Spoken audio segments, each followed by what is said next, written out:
So this is my first vlog, as promised. Oh gosh, yeah, it's been busy few weeks.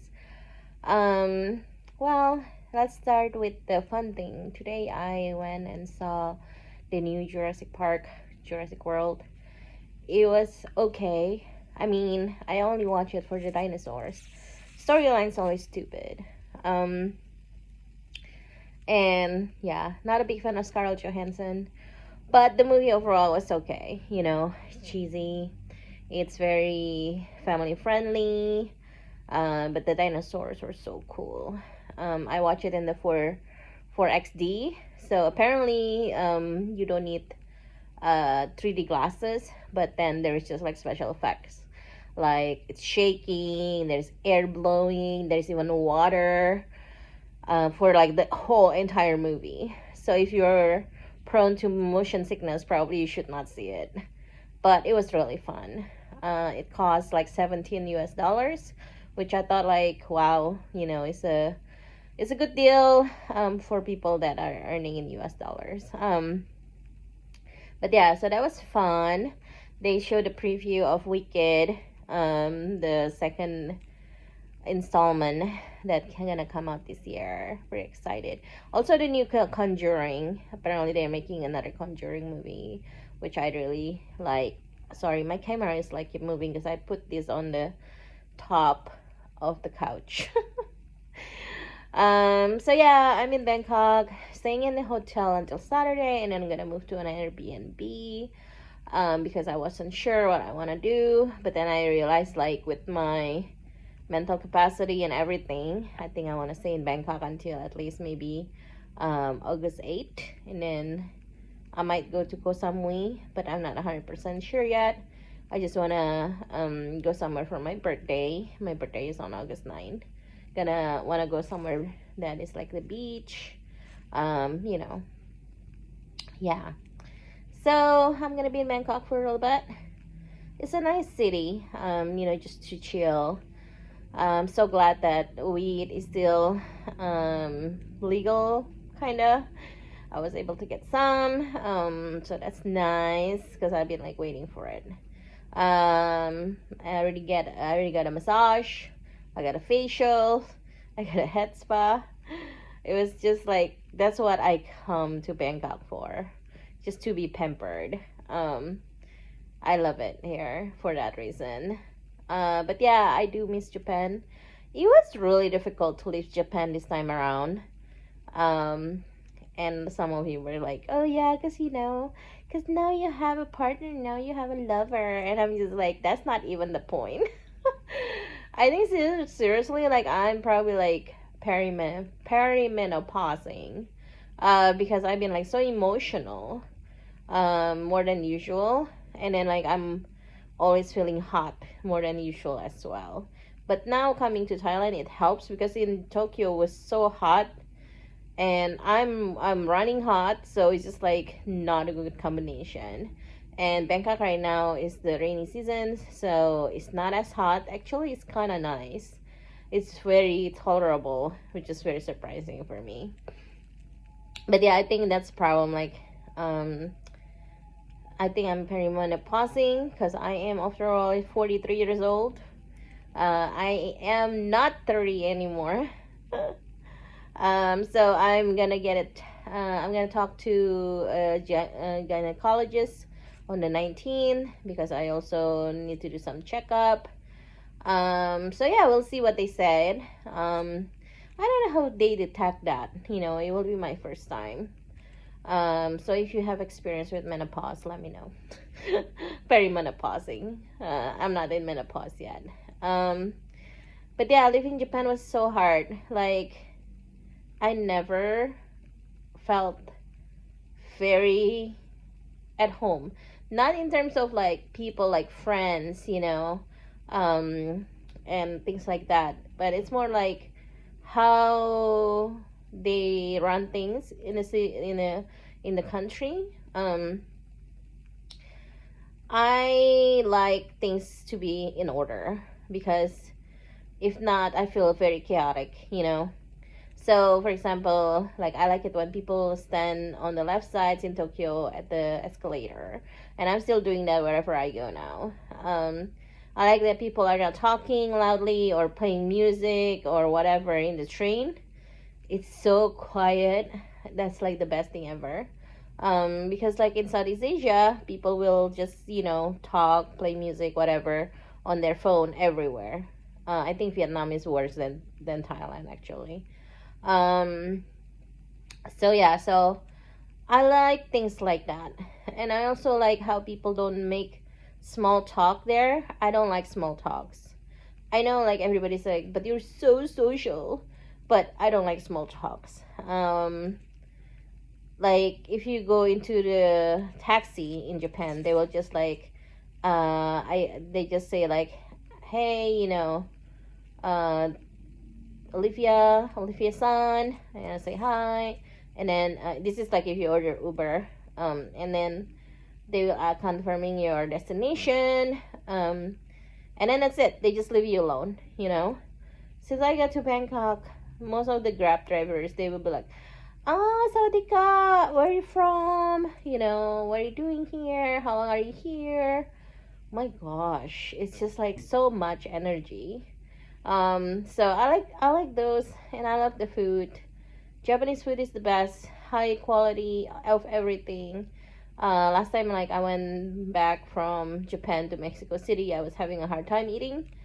It's not because like I don't like Mexican food anymore, but it's just because I'm so used to of like eating the Japanese food that it's tasty, but also it's a little bit cleaner, except like if you get snacks and stuff from konbini. But so things like that, it's very hard for me uh to adjust again. And everybody's like, you should find a way to stay in Japan. The only way I can do it, I think, like if I go to language school, and it costs so much money. It costs like $7,000 a year, and it's full time. I have to go Monday to Friday, and then after that, I still have to work. And they limit you to be able to work only until 28 hours a week, which is that's very little. Because right now I work 40 hours a week. So I don't know. You know, we will see. I also have ADHD, so sometimes like I'm obsessed with things, and then after that, I will not be obsessed again. So we will see how long this obsession will go. But the good thing is like I will go back in November. Haven't I just booked the share house. I haven't buy my ticket or anything, but I think I wanna come a few days earlier, because I wanna experience Halloween in Japan, even though probably I won't have any costume. But yeah, so that's that. Like, I feel like mentally, I was so sad on Friday when I left Japan. I was just wrecked. And I'm just like crying. Yeah. I feel a little bit better today. I think like being out and about helped me. And I think like a lot of you also like wondering like about my new partner. So I got some messages about that. I just haven't like tell everybody like the whole story, but pretty much it's like we met last year on a dating app, and then we just didn't have time to meet. And then we matched again this year on the dating app, and then we decided to meet. And then from our first date becomes second date, third date, fourth date, and I think fifth date before I left. So yeah, we got along pretty great.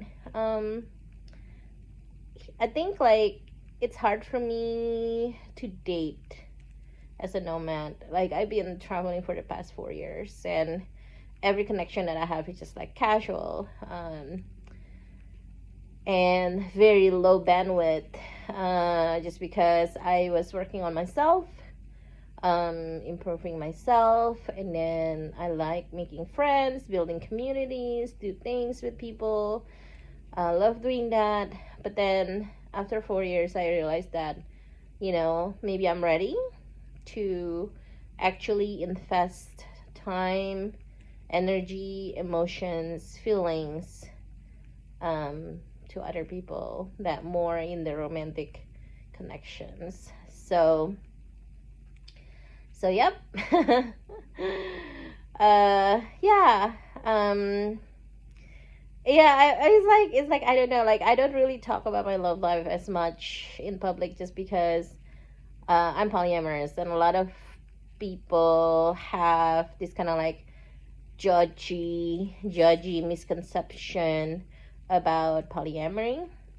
A lot of people think that, oh, you just have sex with everyone, um, and just date everyone, which is not true. So that's why, like, I don't really share about my dating life or whatever. But I've been polyamorous since 2016.